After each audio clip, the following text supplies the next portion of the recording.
요한계시록 4장 신약성경 402페이지입니다. 요한계시록 4장 1절로 11절 말씀을 교독합니다. 이일 후에 내가 보니 하늘에 열린 문이 있는데 내가 들은 바 처음에 내게 말하던 나팔 소리 같은 그 음성이 이르되 이리로 올라오라. 이후에 마땅히 일어날 일들을 내가 네게 보이리라 하시더라.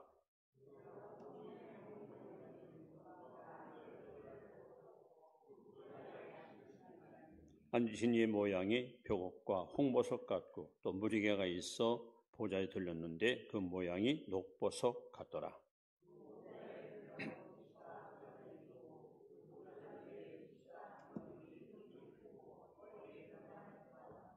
보좌로부터 번개와 음성과 우레소리가 나고 보좌 앞에 켠 등불 7이 있으니 이는 하나님의 7 영이라.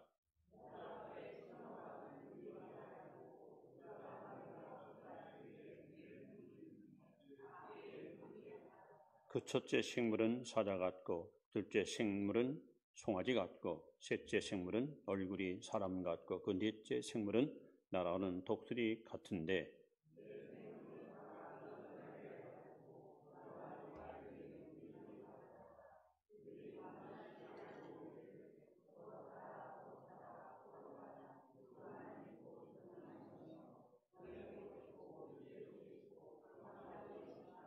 그 생물들이 보좌에 앉으사 세세토록 살아계시는 이에게 영광과 존귀와 감사를 돌릴 때에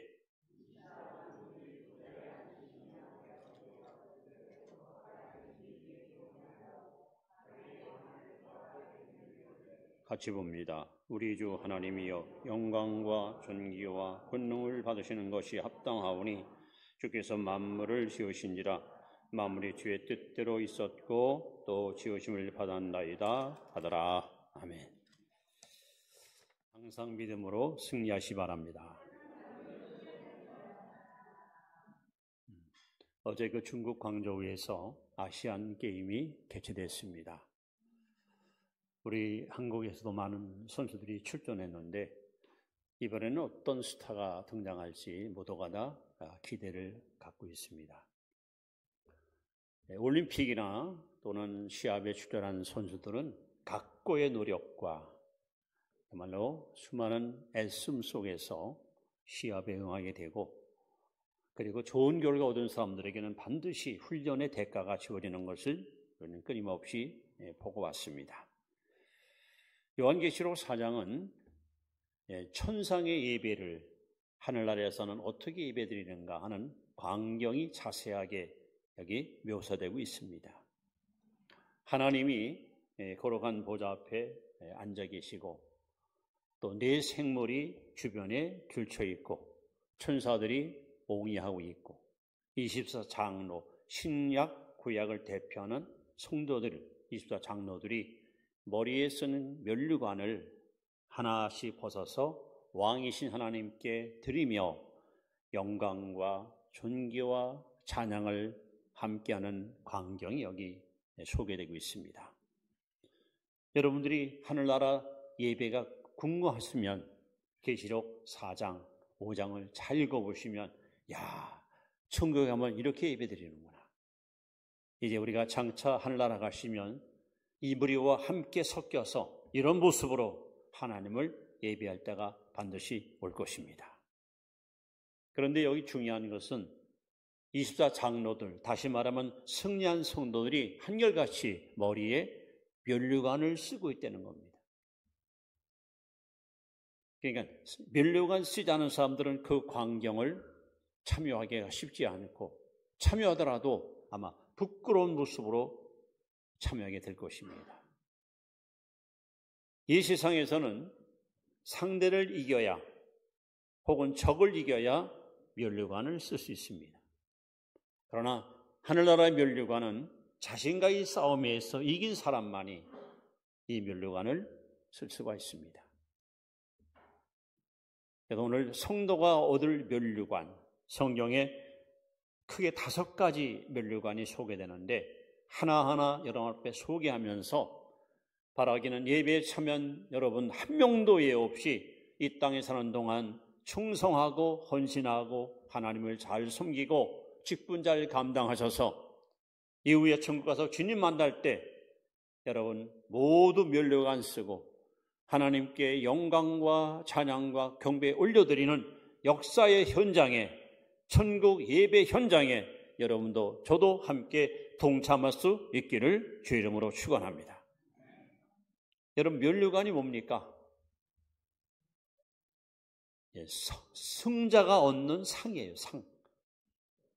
패잔병이나 실패한 사람들은 결코 면류관을 받을 수가 없습니다. 오직 이긴 자만이, 오직 승리한 자만이 이 면류관을 받을 수 있습니다. 특히 마태복음 25장 21절에 보시면 착하고 충성된 종아, 착하고 충성된 사람에게 이 상을 주시마 하고 주님이 약속하셨습니다. 여러분 예수 믿는 사람 심판 있을까요? 없을까요? 요한복음 5장 24절에 예수께서 가라사대 나를 보내신 자를 믿는 자 누구든지 내 말을 믿고 또 보내신 이를 믿는 자는 심판에 이르지 아니하나니 사망에서 생명으로 옮겼느니라. 예수 믿으면 구원받으면 심판이 없습니다. 그런데 믿는 자에게도 심판이 있습니다. 무슨 얘기예요? 우리가 믿는 사람으로서 받을 심판은 공력 심판입니다. 그것은 고린도전서 3장에 잘 나와 있습니다.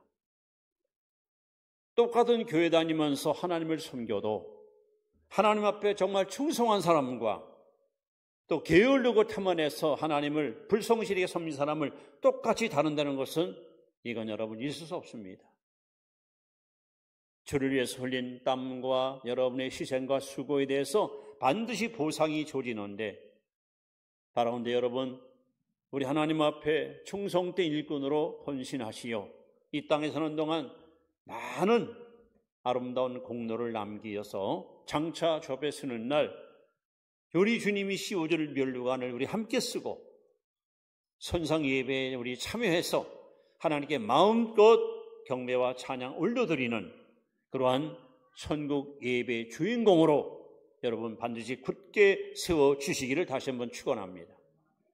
자, 그러면 어떤 면류관이 있을까? 또 어떻게 이 면류관을 우리는 얻을 수 있을까 합니다.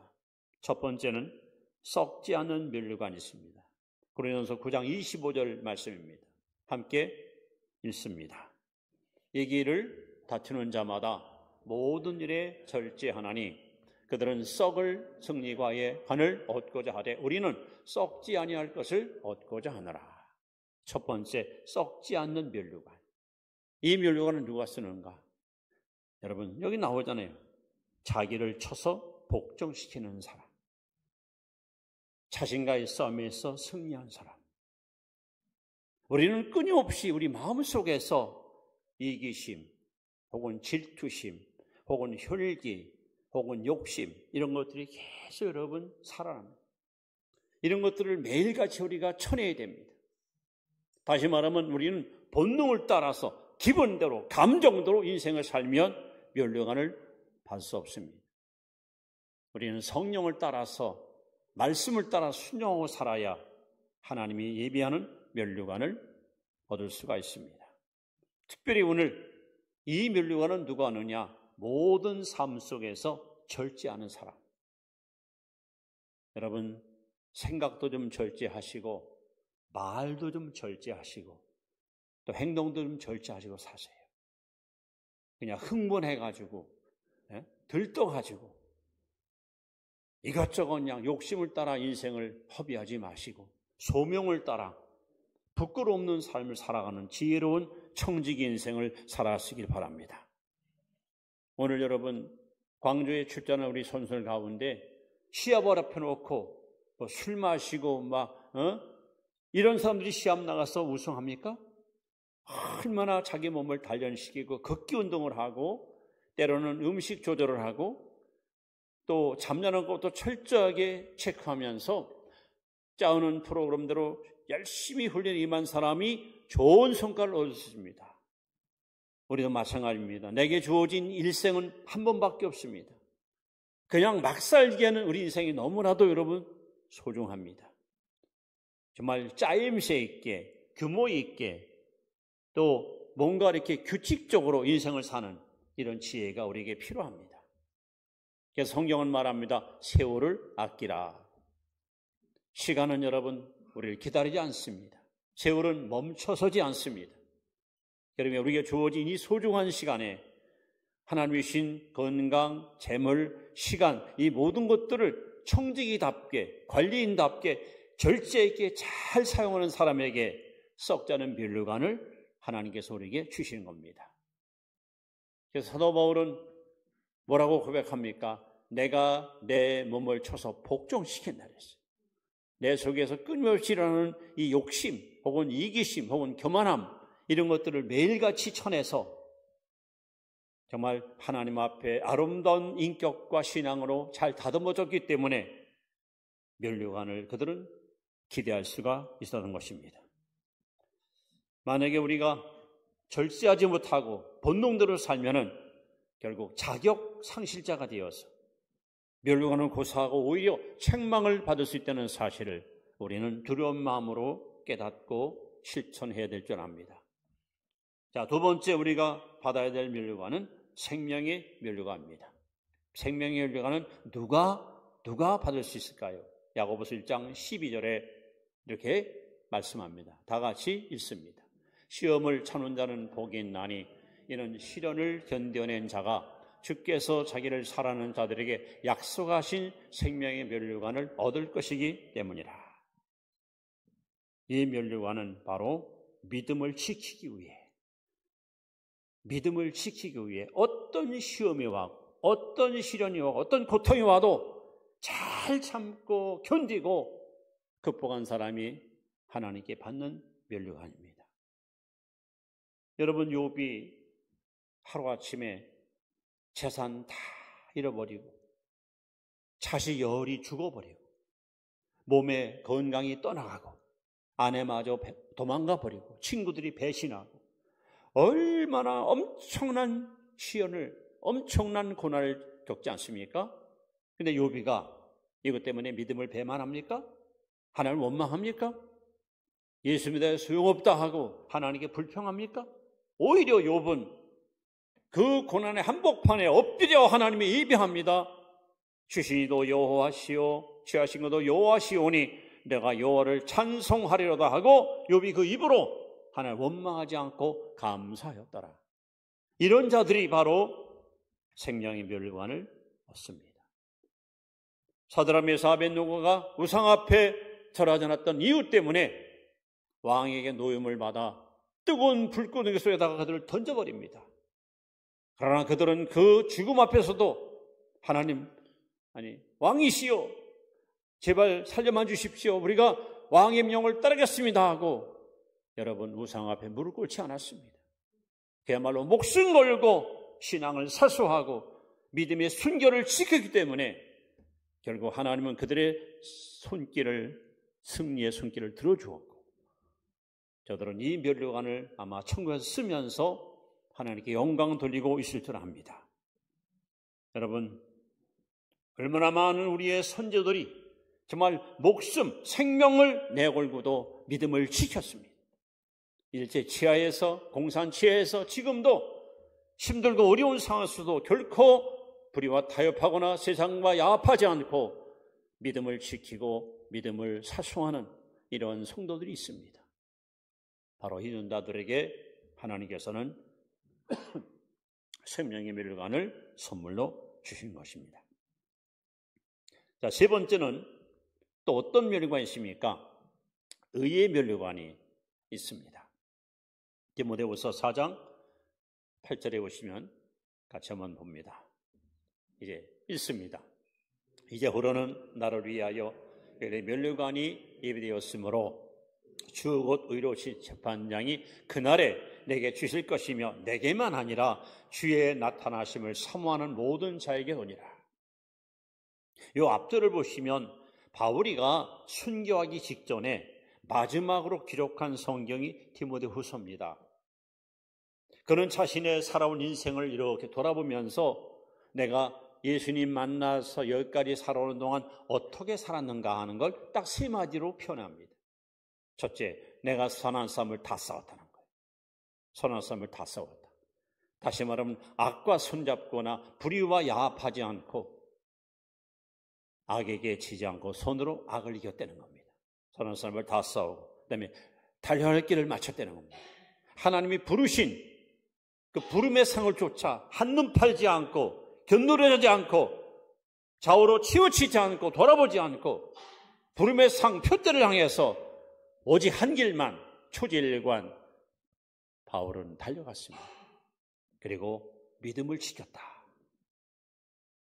믿음을 지켰다.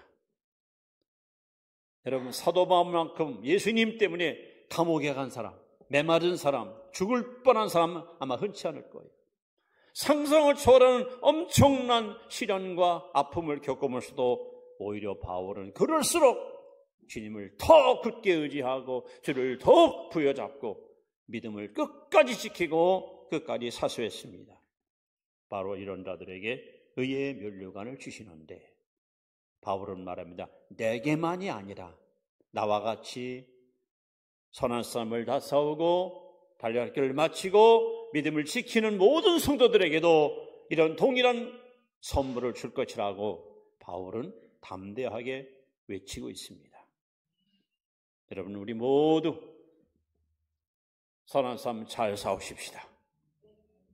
달려갈 길을 잘 마치십시다. 끝까지 믿음을 지키십시다. 그래서 이 천상 예배에 우리가 동참할 때 의의 면류관 쓰시고 이 자리에 함께 하나님을 찬양하는 영광의 주인공으로 여러분 굳게 세워줄 수 있기를 바랍니다. 네 번째는 기쁨의 면류관이 있습니다. 기쁨의 면류관. 자, 이 면류관은 데살로니가서 2장 19절 20절에 나오는데 함께 읽습니다.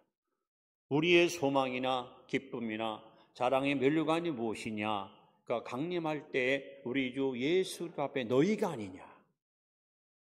이 면류관은 바로 전도한 사람,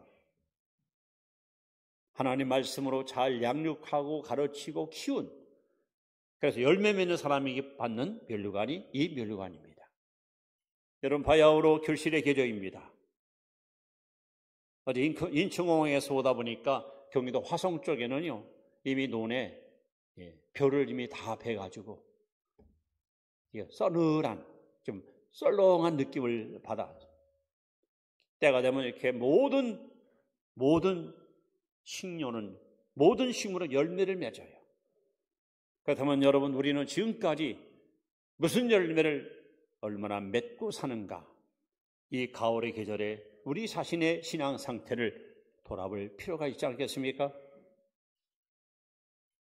오늘 사도 바울은 빌립보 교회에다가 대전의 교회에다가 아주 자랑스럽게 얘기합니다. 나 너희들 때문에, 당신들 때문에 나는 하나님께 앞에서 면류관을 쓰게 됐다는 거죠. 내가 그들 앞에 가서 복음을 전할 때에 내가 하는 말을 사람의 말로 받지 아니하고 하나님 말씀으로 잘 받아서 이 말씀이 너희 속에 마치 화살처럼 박히어 너희들을 거듭나게 하고 너희들을 새로운 피조물로 새롭게 만들어서 하나님의 자녀가 되었어. 그러므로 내가 전도해서 구원받는 사람들이 1명, 2명, 10명, 20명 늘어날 때마다 기쁨의 면류관이 계속해서 여러분 만들어지고, 심지어 다니엘 12장 3절에 보시면 많은 사람을 옳은 대로 인도한 자들은 궁창에 빛나는 별과 같이 되리라. 우리 이 땅에서 모든 만민이 박수 쳐주는 스타는 될 수 없어도 하늘나라의 스타는 될 수가 있습니다. 누가 천국의 스타냐? 전도 열매를 많이 맺는 사람. 여러분, 천국 가면 순교자가 가장 큰 상을 받고 있고, 두 번째로 큰 상은 전도 많이 한 사람이 이 상을 받아요. 우리 할 수 있잖아요. 여러분들도 주를 모르고 어두운 길에 방황하는 영혼들, 넓은 길에서 혼돈에 빠진 영혼들, 하나님을 떠나서 의미를 잃어버리고 살아가는 그 불쌍한 영혼들, 여러분 기도하고 찾아가서 복음을 전해서 그들을 예수를 영접시키고 그들을 구원받게 하여 그럴 때마다 여러분 천국의 면류관이 하나씩 일어나게 될 것이고 우리는 장차 주 앞에 가는 날 이 기쁨의 면류관을 하나님께로부터 상급으로 받게 될 것입니다. 그래서 주님은 우리에게 말씀합니다. 너는 말씀을 전파하라. 때를 얻든지 못 얻든지 항상 심으라.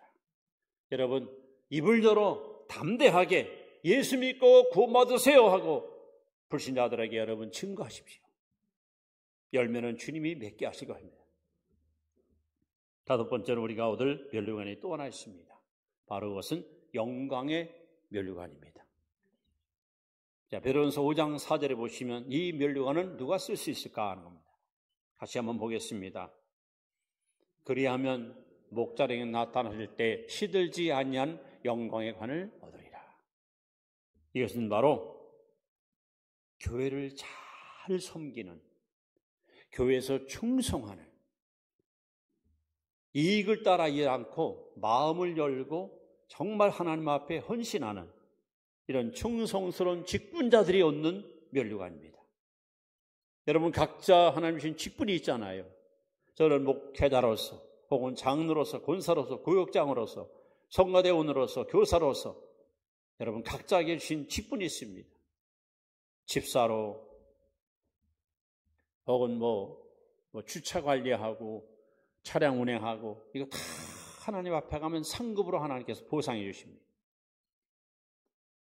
여러분이 어떤 직분을 받았던지 그 직분의 크고 작음을 떠나서 우리는 작은 일에 충성하면 하나님은 언제나 큰 일을 우리에게 맡기시는 분이 바로 하나님이십니다. 다만 우리가 교회에 와서 주의를 할 때 원칙이 있습니다. 원칙. 그것이 뭐냐? 양무리의 본이 돼야 돼요. 본이 돼야 됩니다. 또 자원해서 일해야 됩니다. 억지로 마지못해 체면상 일하면 안 돼요. 자원해서 즐거운 마음으로 일해야 됩니다. 그리고 기꺼운 마음으로, 우러나오는 마음으로 여러분이 봉사할 때 하나님은 이 영광의 면류관을 우리에게 주시는 것입니다. 자, 말씀을 이제 이렇게 마무리합니다. 여러분 고린도전서 4장 2절 말씀을 우리 한번 다 같이 보시기 바랍니다. 같이 읽습니다. 시작. 그리고 맡은 자들에게 구할 것은 충성이니라. 여러분 각자 직분을 맡고 있어요. 아까 말씀한 대로 여러 가지 직책을 우리가 받았어요. 그럼 우리가 할 일이 뭐냐? 맡은 이에게 구할 것은 바로 충성입니다. 충성. 한결같이 그 자리에서 자기 자리를 지키고 자기 일에 최선을 다하는 변함없는 헌신된 모습, 이것이 바로 충성입니다. 디모데후서 2장 3절 6절에 보시면 우리 교회의 일꾼들을 성경은 세 가지로 비유해요. 하나는 좋은 군사, 병사, 군인, 또 하나는 다름질하는 운동자도 달려가는 소위 선수, 또 하나는 씨 뿌리고 열매 맺는 바로 농부. 자, 여러분 군인, 그 다음에 경주자, 그리고 농부. 이 세 가지. 교회 일꾼은 마치 뭐와 같다? 군인과 같다. 여러분 군인은 사선일에 얽매면 안 됩니다. 엊그제 우리 한 형제가 군에 갔는데 하다가 힘들다고 그냥 탈영하면 큰일 납니다. 엄마 보고 싶다고 집으로 쫄쫄 달려오면 난리 납니다.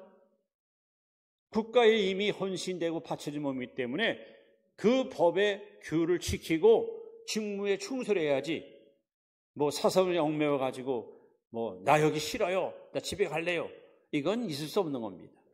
또 군인이 해야 할 가장 중요한 것은 훈련을 잘 받아야 됩니다. 훈련을 잘 받아야 그래야 여러분 맡기는 직무를 잘 수행할 수가 있습니다. 그 다음에 경주자. 이 경주자는 뭘 잘해야 됩니까? 여러분 법대로 해야 돼요. 여러분 기억나십니까? 1988년 9월 17일 날 서울 올림픽이 열렸지요. 그때 육상 100m, 100m 시합에서 캐나다의 존 벤슨이라는 사람이 금메달을 땄어요. 9초 68인가? 그러니까 세계 신기록, 올림픽 세계 신기록으로 금메달을 땄어요. 이래가지고 그냥 얼마나 그냥 캐나다 영웅이 됐어요.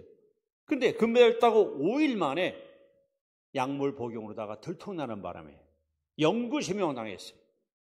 이 사람은 평생 명예를 잃어버리고 실패 인생으로 버림받고 말았어요. 법대로 안 하면, 규칙대로 안 하면 아무리 메달을 따도 실격당합니다. 선수들은 반드시 규칙을 따라서 시합에 임해야 좋은 열매를 얻을 수 있습니다. 이제 농부는 여러분, 농부는 이 어떤 그 날씨, 때에 민감하잖아요. 곡식을 심을 때 아무 때나 심지 않아요. 봄에 심는 시가 있고, 뭐 비 오고 난 다음에 심는 시가 있고, 여름에 심는 게 있고, 가을에 심는 게 있고, 다 다르잖아요. 날씨에 대해서 민감하지 못하면 농사를 제대로 질 수 없어요. 또 모든 열매는 거둬들 때가 있습니다. 시기를 놓치면 풍성한 열매를 기대할 수 없습니다. 자, 그런데 이 군인이나 또 경주자나 또 농부나 공통점이 있습니다. 뭡니까? 땀을 흘려야, 노력을 해야, 열심히 수고해야 결과가 따라온다는 거예요. 훈련받지 않고 어떻게 훌륭한 군인이 될 수 있습니까? 땀 흘리지 않고 어떻게 금메달 딸 수 있습니까? 노동의 대가 없이 어떻게 열매를 거둘 수 있습니까? 왜 하나님은 성경에 성도들을 가르쳐서 마치 군인과 같고 경제자와 같고 농부와 같다고 말했을까요? 바로 열심히 땀 흘리고 희생하고 수고해야 면류관이 우리에게 주어지는 것을 우리에게 말씀하는 겁니다. 지난주 월요일 날 제가 5시 새벽 예배에 잠깐 15분 인도하고 이제 인천공항으로 이동했는데 그 시간 기도할 시간 아니에요. 기도할 시간인데 뭐 기도할 수가 없잖아요. 어떡합니까? 내가 기도해 줄 사람이 너무 많고 기도 양을 채워야 되는데 시간상으로다가는 도저히 기도할 수가 없어요. 그래서 1시부터 새벽 1시 일어나서 미리 3시간 기도 다 해놓고 새벽 예배 인도하고 그리고 저는 인천으로 떠났어요. 첫날부터 이렇게 잠을 거의 못 자면서 오는 날도 역시 똑같이 밤비행기 타는 바람에 왜 제가 그렇게 삽니까? 남들처럼 저도 자고 싶은 잠 실컷 자고 시급 때 실컷 시험 줘요. 저는 그렇게 못 살았어요. 남들이 서서 잠들어도 깨어 있어야 되겠고 남들이 적당히 무슨 일을 해도 저는 최선을 다해서 해왔습니다. 이유는 하나밖에 없습니다. 면류관 바라보는 거예요. 면류관. 내 모든 삶을 하나님이 평가할 거 아닙니까? 마지막 날 초봤을 때에 과연 누가 충성된 종인지, 누가 정말 하나님 앞에 정직하게 살았는지, 누가 정말 주를 위해서 희생했는지 주님이 다 여러분 판단할 것이고 보상할 거 아닙니까? 그거 바라보고 가는 거예요. 그거 바라보고. 그래서 평생 요령 부리지 않고 게으름 부리지 않고 적당히 하지 않고 모든 일에 최선을 다했던 이유는 이 땅에서가 아니라 장차 하나님께 가서 하나님이 주실 그 면류관 바라보고 이렇게 달려왔습니다. 이렇게 열심히 살았습니다. 그리고 마지막 평가는 이제 주 앞에 가서 반드시 받을 겁니다. 여러분, 우리에게 가장 중요한 것은 희생 플러스 노력. 그럼 반드시 열매가 맺습니다. 반드시 성공이 따라옵니다. 반드시 승리합니다. 기도하겠습니다. 하나님,